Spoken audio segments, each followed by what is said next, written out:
সেনাপতি কুঞ্জরায় কুমার কর্ণ দত্ত রজার একমাত্র পুত্রময় যজ্ঞর কুন্দর পরামুখ পিতিয়ে লাভ করেছেন।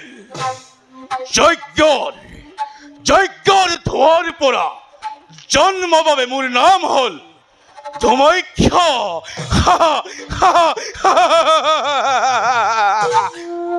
অত্যাচার উৎপীড়ন মোর জীবনের মহা মন্ত্র। রাজার হিয়া ভগা আর্তনাদে মুখে আনন্দিত করে প্রজার দেহর পরা নিগরিত রক্ত আর চকু পানিয়ে মুখ উৎসাহিত করে উত্তপ্ত শরীর মোর শান্ত কৰি তুলে। এই হেতু মই কৰিছো দেখি উন্মুক্ত দাতাল হাতী মেলি দিয়া প্ৰজা সমুদ্ৰত মই আনন্দিত হব খোজো, মই উৎফুল্লিত হব খোজো। কুমাৰ সেনাপতি তোমাৰ আদেশ আমি আখৰে আখৰে পালন কৰি আহিছো, কিন্তু কুমাৰ ভাবি চোৱা অত্যাচাৰ অনাচাৰ লোৱা যদি মূল মন্ত্ৰ কৰি তেন্তে নাথাকিব কুল নাথাকিব। সেনাপতি বিদ্ৰোহ ষড়যন্ত্ৰ কাৰ সাধ্য আছে মোৰ বিৰুদ্ধে বিদ্ৰোহ কৰিব? আৰু কৰে যদি কোনোবাই মোৰ বিপক্ষে বিদ্ৰোহ আচৰণ কৰে, যদি ষড়যন্ত্ৰ কোনোবাই মোৰ বিপক্ষে নাৰী হোক যুব হোক কিংবা শিশুৱে হোক কাকুৱে মই নকৰিম ক্ষমা। এই কঠোৰ হাতৰে তাক টোটালিকে মই কৰিম নিৰ্মূল। ভাবি চোৱা কুমাৰ, কৰ্ণ দত্তৰ পুত্ৰ তুমি, তোমাৰ উপৰতেই ৰাজ্যৰ ভবিষ্যতে নিৰ্ভয় কৰে কৰে ৰজাৰ অবিহনে তুমি এই ৰাজ্য শাসন কৰিব লাগিব। এহে অধৰ্মক তুমি নিদিব প্ৰশ্ৰয়, ধৰ্মত তুমি লোৱা আশ্ৰয়, তেতিয়াহে তোমাৰো বাঢ়িব সন্মান, পিতৃৰো হব গৌৰৱান্বিত। ধৰ্ম ধৰ্ম ধৰ্ম নুশুনাবা মোক ধৰ্মৰ মহিমা। ধৰ্ম ন্যায় অন্যায় মই একোকে নকৰি বিচাৰ, মাত্ৰ মই কৰি যাম মই মোৰ কৰ্তব্য নিজৰ।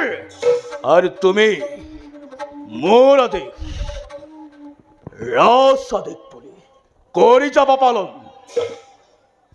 তথাপিতো কুমাৰ সেনাপতি তোমাৰ এনে আচৰণে জগততে আনিব পাৰে কুখ্যাতি, ভৱিষ্যতে হব পাৰে ভীষণ পৰিণাম। পৰিণাম বিৰুদ্ধ ক্লিবজ্জাৰ আচৰণ সেইজনে চিন্তা কৰে পৰিণামৰ কথা। মইতো নহয় ভীৰু, মইতো নহয় কাপুৰুষে, মই উন্মাদ, মই আতংক, মই ধূম্ৰাক্ষ বিশ্বৰ আতংক। সেনাপতি আজি বহুদিনৰ পৰা মোৰ মৃগয়া কৰাৰ ইচ্ছা জাগিছে, এই ক্ষেত্ৰত আপোনাৰ মতামত কি? মহাৰাজে যদি অনুমতি নিদিয়ে? মহাৰাজে কিয় অনুমতি নিদিব? আজিলৈকে মহাৰাজে মোৰ কাৰ্যতে বাধা দিয়া নাই। কালিলৈ প্ৰভাততে যাম আমি মৃগয়াৰ বাবে, সেয়েহেতু এতিয়া যাওঁ পিতাৰ কাষলৈ। সেনাপতি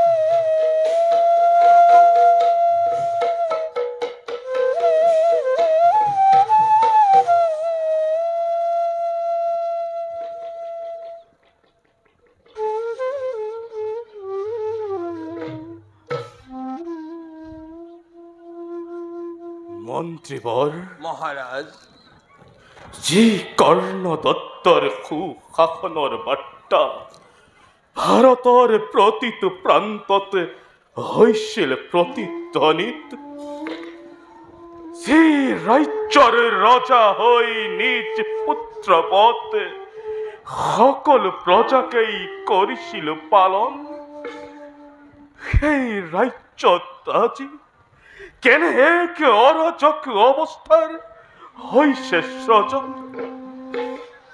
অবৈধ পুত্ৰ মোৰ ধৰ্মাক্ষয় মোৰ এই প্ৰজাবৰ্গক অত্যাচাৰ উৎপীড়নেৰে অতিষ্ঠ কৰিছে।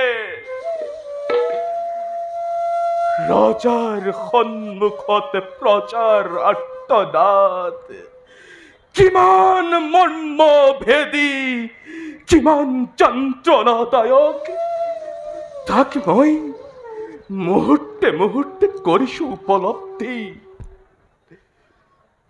সেয়েহে মন্ত্ৰীবৰ মহাৰাজ ধৰ্মাক্ষ মোৰ নিজ পুত্ৰ হলেও ৰাজ্যৰ মংগলৰ স্বাৰ্থত প্ৰজাবৰ্গৰ হিতৰ স্বাৰ্থত মই এক কঠিন সিদ্ধান্ত কৰিম গ্ৰহণ।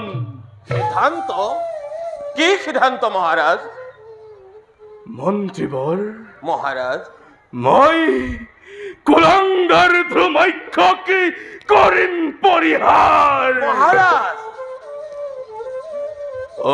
মন্ত্ৰীবৰ এজনৰ মই মতালিত সহস্ৰ প্ৰজাৰ যদি হয় অকল্যাণ, তেনে কুলাংগাৰ পুত্ৰক পৰিহাৰ কৰাৰ উচিত সিদ্ধান্তত আপুনি নহব আচৰিত।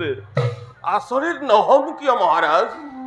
ধৰ্মাক্ষ অত্যাচাৰী হলেও সি আপোনাৰ একমাত্ৰ পুত্ৰ।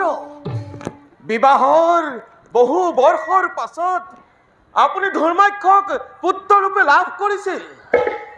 এবাৰ ভাবি চাওক মহাৰাজ, এটি পুত্ৰ লাভৰ বাবে আপুনি কিমান যে কৰিছিলে প্ৰাৰ্থনা, ৰাজ্যৰ প্ৰজাবৰ্গই কিমান যে কৰিছিলে প্ৰাৰ্থনা, সেই সাধনা সেই প্ৰাৰ্থনাৰ ফল ধৰ্মাক্ষ কুমাৰক ত্যাগ কৰাৰ কথা কৈ আপুনি মোক উপহাস নকৰিব মহাৰাজ। উপহাস? মহাৰাজ কি উপহাস কৰাৰ কথা কৈছে মন্ত্ৰীবৰ? আপোনাৰ জ্ঞাত শাস্ত্ৰত বিজ্ঞ সংস্কৃত পণ্ডিত সকলে কৰিছে উল্লেখ, ললায়ত পঞ্চবৰ্ষাণি দশ বৰ্ষাণি তৰায়ত প্ৰাপ্তেত ষোড়শ বৰ্ষ পুত্ৰ মিত্ৰ বদাশ্বৰেত। অৰ্থাৎ 5 বছৰলৈকে শিশুক লালন পালন, তাৰ পৰা 10 বছৰ শাসনত ৰাখি 16 বছৰ প্ৰাপ্তি হলে পিতাই পুত্ৰকে মিত্ৰৰ দৰে ব্যৱহাৰ কৰিব লাগে। এনেদৰে পালিত সন্তানৰ ক্ষেত্ৰত সজ পিতৃৰ পুত্ৰ সজ আৰু অসৎ পিতৃৰ পুত্ৰ অসৎ হয়। এনে নীতি জ্ঞান মানি এইটো ধৰ্মাক্ষক মই কৰিছিলো ডাঙৰ। গতিকে কওক মন্ত্ৰীবৰ, মই আপোনাক উপহাস কৰিছো নে বিধাতাই মোক কৰিছে উপহাস? আপুনি উত্তেজিত নহব মহাৰাজ।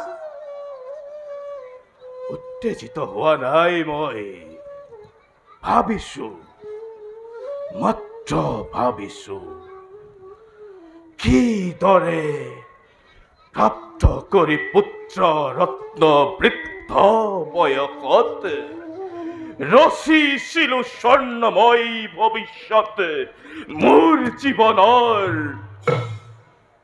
কিন্তু মহাৰাজ মোৰ ভৱিষ্যতৰ সোণালী সপোন আজি শ্মশানৰ চিতা ভস্মতে হল পৰিণত জ্বলি পৰি গল মোৰ মনৰ ভাৱনা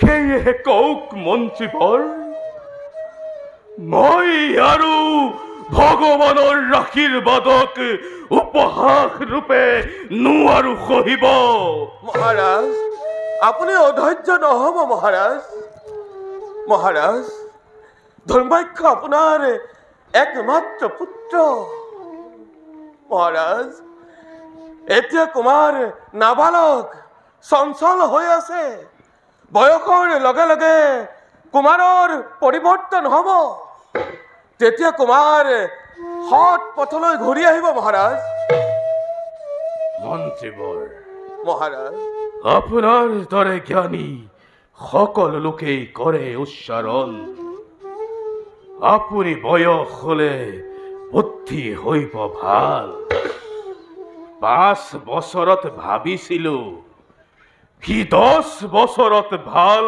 হ'ব 15 বছৰত ভাবিছিলো সি বুজি উঠিব কিন্তু নহল মন্ত্ৰীবৰ নহল বৰ্তমান তাৰ 16 বছৰ হল পূৰ্ণ কিন্তু দিনক দিনে তাৰ স্বভাৱ বেয়াৰ ফালেহে গতি কৰিছে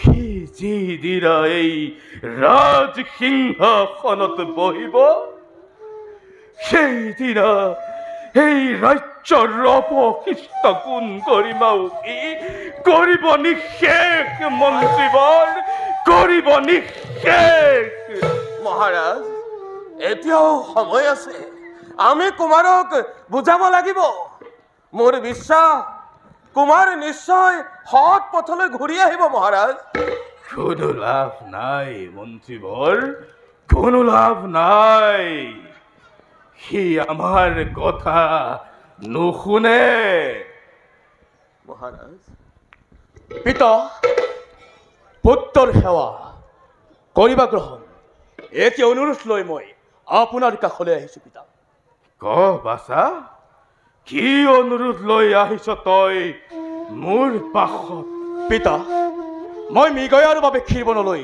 যাব বিচাৰো পিতা মৃগয়া পিতা তাকো ক্ষীৰ বনত হয় পিতা বাছা মই তোৰ অনুৰোধ ৰাখিব নোৱাৰিম ক্ষীৰ বনত মৃগয়া অতি বিপদজনক জানো পিতা সেই কথা জানিহে মই যাবলৈ আহিছো পিতা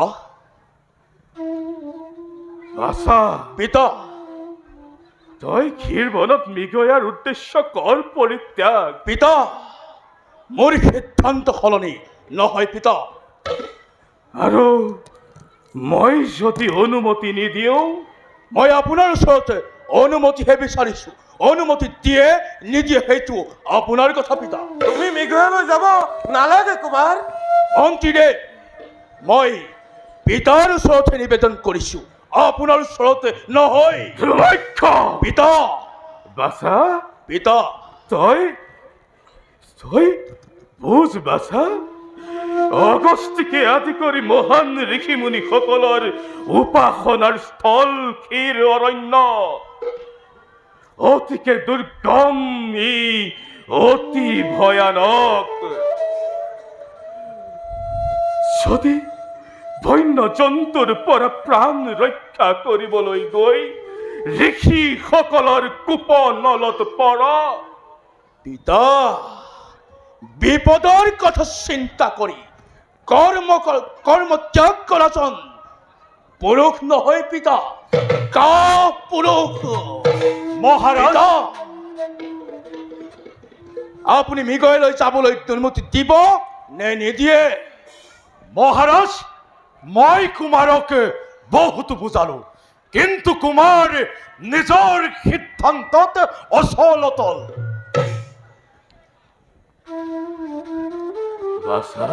পিতা এয়ে তেন্তে তোৰ শেষ সিদ্ধান্ত পিতা মোৰ এয়া শেষ সিদ্ধান্ত শুন তেন্তে মোৰো শেষ সিদ্ধান্ত মোৰ আদেশ তই মৃগয়ালৈ যাব নোৱাৰ যদি মই আদেশ অমান্য কৰো কুমাৰ মহাৰাজে তোমাৰ সকলো অত্যাচাৰৰ কথা জানিও কেৱল একমাত্ৰ পুত্ৰ ভাবে সকলো নীৰৱে কৰিছে সহ্য অবুজন নহবা কুমাৰ ৰাজ আদেশ তুমি অমান্য নকৰিবা পুত্ৰ বুলি ক্ষমা কৰাটো ৰজাৰ দুৰ্বলতা কেনে মোৰ পিতৃ হলেও ধূম্ৰাক্ষই তেনে আদেশ নামানে কদাপি ধূম্ৰাক্ষ পিতা কোন উক্তিৰ নাই প্ৰয়োজন মোৰ সিদ্ধান্ত সলনি নহয় পিতা মই এতিয়া আহিলো পিতা ধূম্ৰাক্ষ কুমাৰ বলা সেনাপতি আমিও যাওঁ কুমাৰৰ লগত কোনো প্ৰয়োজন নাই মন্ত্ৰীবৰ কোনো প্ৰয়োজন নাই জয় কালত ভয় নাই মৃত্যু কালত ঔষধ নাই তাৰ মস্তিষ্কত আজি কাল সৰ্পই নাচিব ধৰিছে এজনৰ ভাৱে সকলো বিপদত পৰাৰ কোনো কাৰণ নাই মন্ত্ৰীবৰ কোনো কাৰণ নাই আমাক বাধা নিদিব মহাৰাজ ৰাজকুমাৰ যদি বিপদত পৰে আমাৰ এই সুপ্ৰবৃত্ত ৰাজবংশ চিৰদিনৰ বাবে কলংকিত হ'ব বলা মন্ত্ৰীবৰ ৰাজকুমাৰৰ লগত যাত্ৰা কৰো আমি ক্ষীৰ বনলৈ বলা সেনাপতি বলক আমি আহিলো মহাৰাজ মন্ত্ৰীবৰ আপোনালোকেও মোৰ আদেশ অমান্য কৰি গুচি গল হে প্ৰভু মোক কোন জনমৰ পাপৰ ফলত এনে শাস্তি দিছা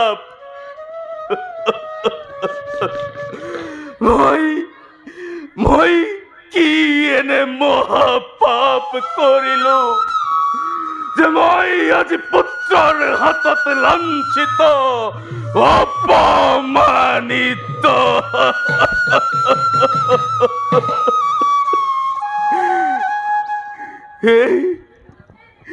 এই দুখৰ বোজা লবলৈকে পুত্ৰৰ কামনা কৰিছিলো প্ৰভু এটি মাত্ৰ পুত্ৰ দিলা তাকো অবাধ্য কৰি হে দয়াময় হে কমল লোচন মোৰ পুত্ৰক সৎ পথলৈ ঘূৰাই আনা প্ৰভু তাক সুবুদ্ধি দিয়া প্ৰভু তাক সুবুদ্ধি দিয়া তাক সুবুদ্ধি দিয়া প্ৰভু সুবুদ্ধি দিয়া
মন্ত্ৰী ডাঙৰীয়া কুমাৰ মই বৰ ক্লান্ত হৈ পৰিছোঁ ভোকত মই আতুৰ হৈ পৰিছোঁ মোৰ বাবে আহাৰ সংগ্ৰহৰ ব্যৱস্থা কৰক মন্ত্ৰী ডাঙৰীয়া কুমাৰ মন্ত্ৰী ডাঙৰীয়া এই দুৰ্গম অৰণ্যৰ মাজত আহাৰ বিচাৰি পোৱাটো বৰ কঠিন সুদূৰত মহৰ্ষি অগস্ত্যৰ আশ্ৰম আছে তাতে নিশ্চয় আহাৰ পোৱা যাব সেনাপতি তুমি থাকা কুমাৰৰ লগত আৰু মই আহাৰ সংগ্ৰহৰ বাবে যাওঁ মহৰ্ষি অগস্ত্যৰ আশ্ৰমে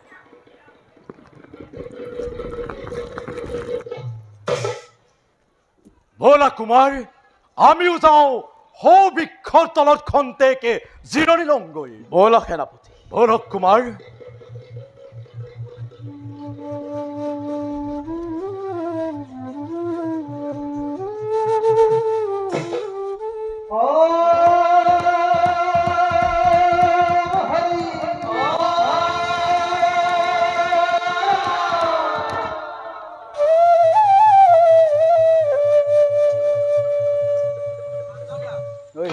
ভাল আছা এমা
উত্তম অতি উত্তম যজ্ঞৰ সকলো আয়োজন হৈছে সম্পূৰ্ণ এই মহেন্দ্ৰ ক্ষণতে যজ্ঞ কাৰ্যকৰী সমাপন সিদ্ধি কৰো কামনা মনৰ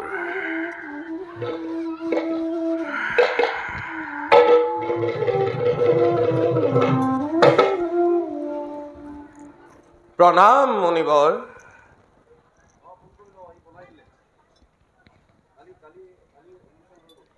কল্যাণ বস্তু কোন তুমি জানিব পাৰোনে আগমনৰ উদ্দেশ্য? মুনিবৰ, কৰ্ণদত্ত ৰজাৰ মহামন্ত্ৰী মই। তেওঁৰে পুত্ৰ ধৰ্মাক্ষ কুমাৰ আহিছে ক্ষীৰ বনত মৃগয়াৰ হেতু। বৰ্তমান তেওঁ ভোকত কাটোৰ। সেয়েহে মুনিবৰ, মোক অলপ অন্ন প্ৰদান কৰি ৰক্ষা কৰক ক্ষুধাতুৰ জীৱন। আমাৰ আশ্ৰমত যজ্ঞৰ নৈবেদ্যৰ বাহিৰে অন্য কোনো আহাৰ নাই। তেন্তে নৈবেদ্যকে প্ৰদান কৰক। ক্ষমা কৰিব মন্ত্ৰীবৰ, যজ্ঞৰ নৈবেদ্য কেৱল দেৱতাৰ। প্ৰথমে দেৱতাক অৰ্পণ নকৰাকৈ এয়া অন্য কাকো দিয়া নহয়। মুনিবৰ, সেই কথা যদিও সঁচা, অলপ ভাবি চাওক মুনিবৰ। ক্ষুধাটোৰে থাকি যদি কাৰোবাৰ প্ৰাণ যায়, তেন্তে সেয়াও জানো নীতিবিৰুদ্ধ নহ'ব মুনিবৰ? ইয়াত ক্ষুধাতুৰ তৃষ্ণাতুৰ প্ৰশ্ন নাই। যি কাম বেদৰ অবিহিত সেয়া কেতিয়াও কৰা নাযায়। মুনিবৰ, বেদ মনুষ্যৰ সৃষ্টি, মানুহৰ বাবে বেদ মুনিবৰ। নহয়, বেদ ঈশ্বৰৰ সৃষ্টি, বেদ ঈশ্বৰৰ বাণী। বেদ উলংঘা কৰি তোমাক নৈবেদ্য দিব নোৱাৰো। মুনিবৰ, মন্ত্ৰী ডাঙৰীয়া, আহাৰ সংগ্ৰহ কৰোঁতে ইমান পলম কিয়? মুনিবৰে আহাৰ প্ৰদান কৰাত অস্বীকাৰ কৰিছে কুমাৰ। কিয়? মুনিবৰে প্ৰথমতে যজ্ঞৰ নৈবেদ্য দেৱতাক অৰ্পণ কৰিব। সেই দ্ৰব্য দেৱতাক অৰ্পণ কৰাৰ আগতে অন্য কাকো দিব নোৱাৰে কুমাৰ। যজ্ঞৰ নৈবেদ্য দেৱতাৰ বাবে সাঁচি ৰাখি কি আমাক মৃত্যুৰ মুখলৈ ঠেলি দিব?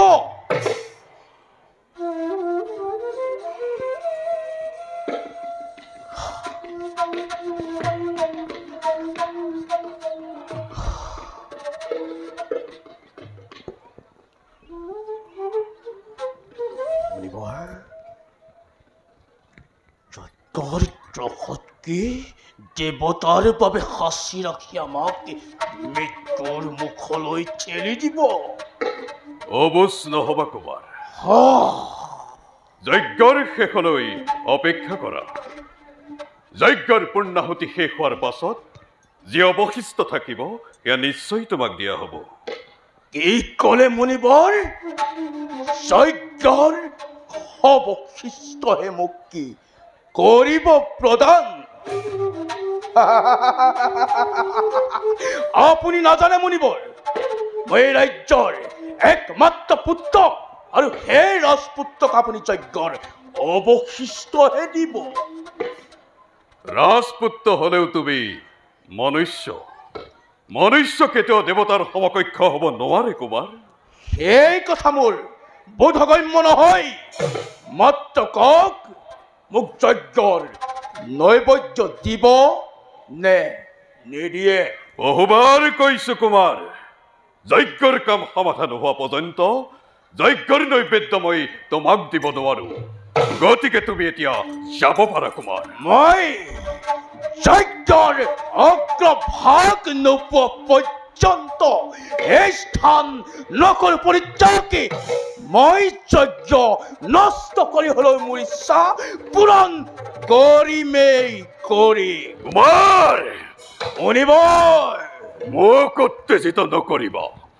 মোৰ সুপ্ত শক্তিক জগাই নলবা।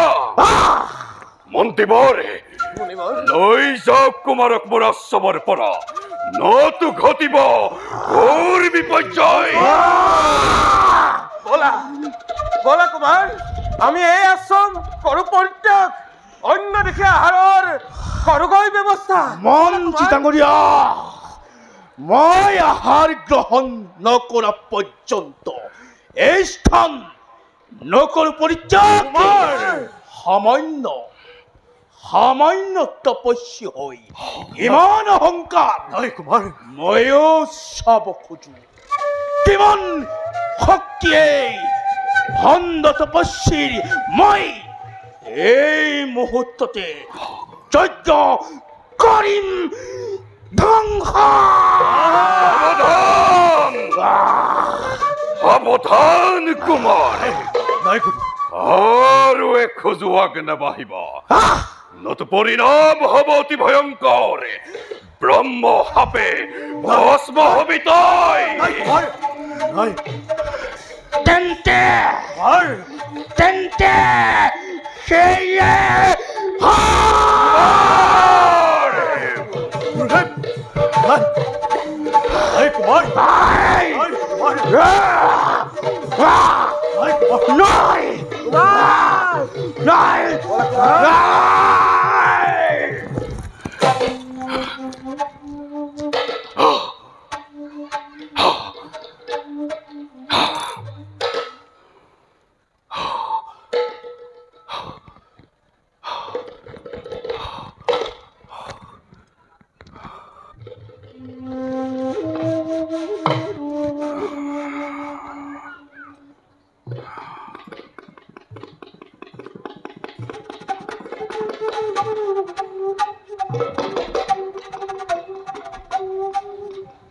মহামুনি অগস্তি তই মোক যজ্ঞৰ অগ্ৰভাগ নকৰিলি প্ৰদান তথাপিও মই পৰাজয় নকৰো স্বীকাৰ তই যি যজ্ঞ পাতি মোক কৰিলি প্ৰত্যাখ্যান সেই যজ্ঞ মই এই মুহূৰ্ততে কৰিম ধ্বংস মই মোৰ মায়াৰ বলৰে ছাগলী ৰূপ কৰি ধাৰণ এই যজ্ঞৰ নৈবেদ্য ভক্ষণ কৰি এই যজ্ঞ কৰিম ধ্বংস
দুৰন্ত ছাগল যজ্ঞ মোৰ কলিৰি নষ্ট ৰ ধ্যান যোগে জানি লওঁ মই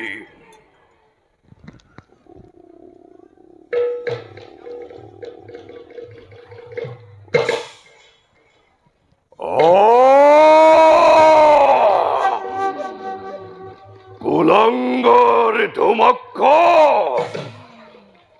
সৎ মোবেশ ধৰি মায়া বিদ্যাৰে তই মোৰ যজ্ঞ কৰিলি নষ্ট খন্তেক অপেক্ষা কৰে ময়ো মায়াৰ প্ৰভাৱে সতমবেশ ধৰি মেকুৰী ৰূপে দিম আজি তোকে উচিত শিক্ষা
অদ্ভুত অদ্ভুত মায়া শক্তি তোৰ পৰাস্ত কৰিলি যুদ্ধত কিন্তু ৰক্ষা নাপাবি আজি তই অগস্তিৰ হাতত কুলাংগাৰ ধুমাক্ষ সতমবেশ ধৰি তই মোৰ যজ্ঞ নষ্ট কৰি যি অপৰাধ কৰিলি তাৰ বাবে দিম আজি তোক মই ঘোৰ ব্ৰহ্মশাপ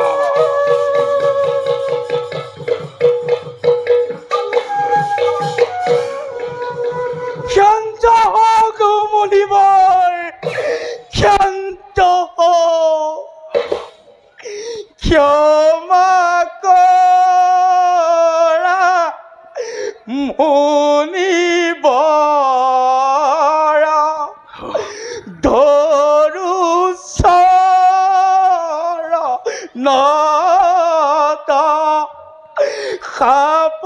শাপগ্ৰস্ত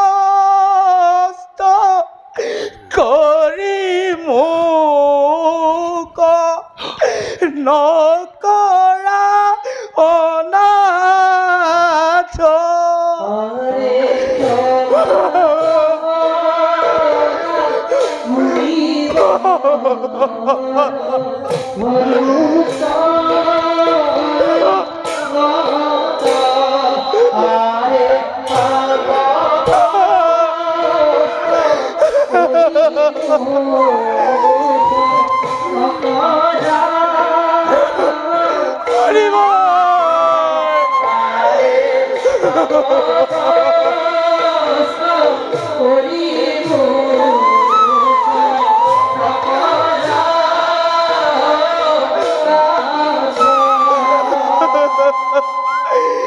শান্ত হওক মুনিবৰ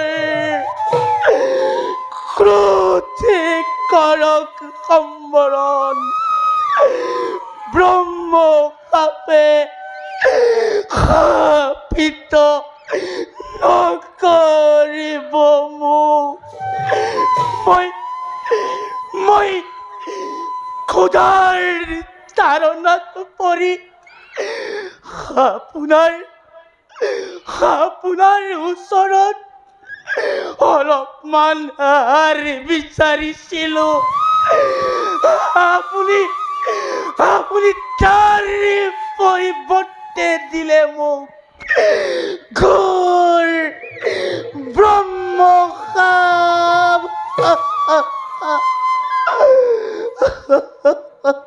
কোনো যুক্তি নাই কোনো উক্তি নাই প্ৰয়োজন তই যি অপৰাধ কৰিলি তাৰ বাবে তই ক্ষমাৰ নহয় যোগ্য সাজু হ ব্ৰহ্মসাপৰ বাবে বুজিল ব্ৰাহ্মণৰ ব্ৰহ্মত্ব তই যিহেতু ছাগলীৰ ৰূপ ধৰি মোৰ যজ্ঞ ধ্বংস কৰিলি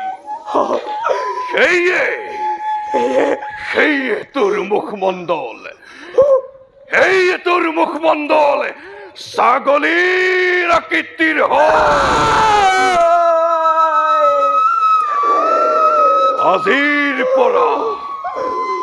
আজিৰ পৰা তোৰ মানৱ শৰীৰ ৰাক্ষস শৰীৰলৈ পৰিণত ৰাক্ষসৰ দৰে তোৰ আচৰণ আজিৰ পৰা তোৰ নাম ধুমাক্ষৰ পৰিৱৰ্তে কুলাচল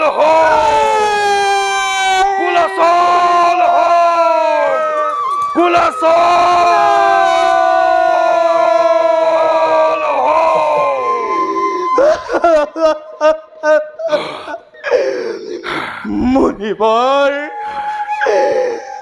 আপোনাৰ ব্ৰহ্মসাপ নতশিৰে মই কৰিলো গ্ৰহণ কিন্তু মুনিবৰ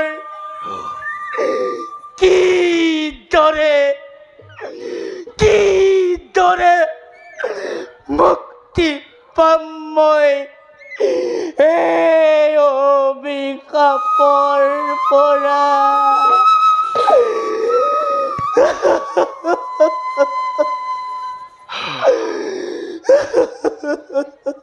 ধুমাক্ষ মুনিবৰ যদিও ক্ৰোধৰ বশৱৰ্তী হৈ দিলো অভিশাপ তথাপিতো শুনা মুনিবৰ তোমাৰ এই নতুন ৰূপ কুলাচল চিৰদিন জিলিকি থাকিব ধৰাৰ বক্ষ স্বৰ্গ মৰ্ত্য পাতাল তোমাৰ ভয়ত হব কম্পমান নাগ নৰ যক্ষ ৰক্ষ দেৱী পশু পক্ষী কাৰোৰেই হাতত তোমাৰ নহব মৰণ কোনো অস্ত্ৰ হস্তয়ো নোৱাৰে ভেদিব তোমাৰ শৰীৰ যোৱা ধুমাক্ষ আজি হন্তে কুলাচল নামে খ্যাতমান হোৱা জগত কিন্তু মনত ৰাখিবা কুমাৰ মুনিবৰ যজ্ঞৰ এটি ধূপৰ বঠিত তোমাৰ মৃত্যু হব